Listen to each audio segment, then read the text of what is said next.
Coma में brain में क्या चल रहा होता है। हमने ऐसे बहुत से टीवी शोज देखे हैं जिसमें लोग कोमा में चले जाते हैं, जिसमें इनकी फैमिली वाले इसके लव को इसके पास लाते हैं ताकि इनको होश में लाया जा सके, या फिर इसकी फेवरेट चीज को इसके पास लाया जाता है। बदकिस्मती से कोमा एक बहुत ज्यादा कॉम्प्लिकेटेड फेनोमिना है जो कई वजूहात की वजह से हो सकता है और इसके इफेक्ट्स भी अलग अलग होते हैं। साइंस की इतनी एडवांसमेंट के बावजूद भी इसका कोई प्रॉपर इलाज नहीं है। लेकिन आपकी बॉडी को असल में कोमा के दौरान होता क्या है, पहले तो हमें ये अच्छी तरह जान लेना चाहिए कि कोमा नींद से बहुत अलग होता है। ये लफ्ज ग्रीक लफ्ज कोमा से आया है जिसका मतलब है गहरी नींद है, जो एक तरह की बेहोशी होती है जिसमें किसी भी बैरूनी चीज का आपको पता नहीं लगता।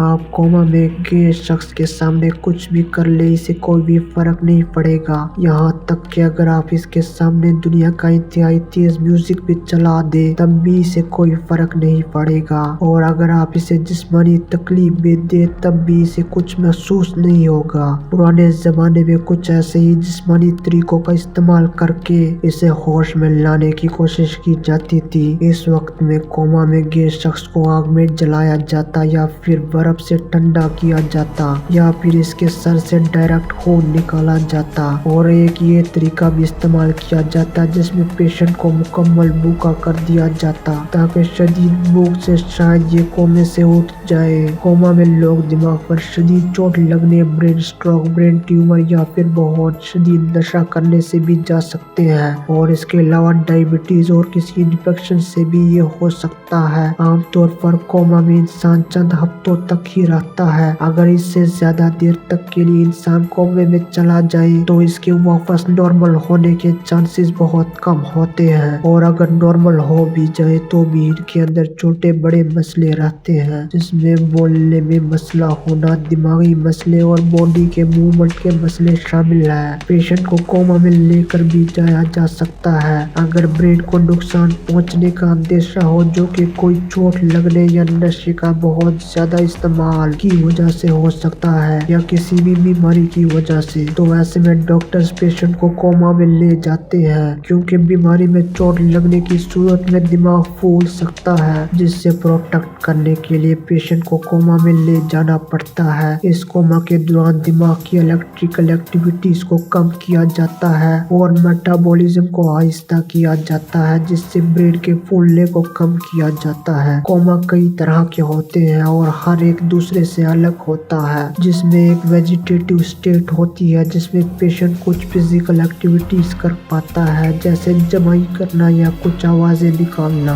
लेकिन आपके किसी भी काम पर इसका कोई भी रिएक्शन नहीं होता। जाहिर है ये एक दर्द भरा सीन होता है क्योंकि आप इसे जमाई लेते पेशेंट को देखकर उम्मीद कर ले कि मरीज शायद ठीक हो गया है, लेकिन ऐसा कुछ भी नहीं होता। इस वक्त दिमाग तकरीबन काम नहीं कर रहा होता, ये सिर्फ बेसिक कामों को कर रहा होता है, जबकि दूसरी किस्म कैटाटोनिक होती है जिसमें कोई भी मूवमेंट नहीं होती। यहाँ तक के बाजुकात सांस लेने के लिए और दिल की धड़कन के लिए भी मशीनों की जरूरत पड़ती है। इसमें दिमाग मुकम्मल खराब हो चुका होता है और सिर्फ ऑटोमेटिक फंक्शंस को कर रहा होता है, जैसे सांस लेना और चीजों को निगलना शामिल है। इसमें पेशेंट के रिकवर होने के चांसेस बिल्कुल भी नहीं होते, और इसकी वजह दिमाग में इंतहाई ज्यादा चोट का आना या फिर शदीद बीमारी का होना है।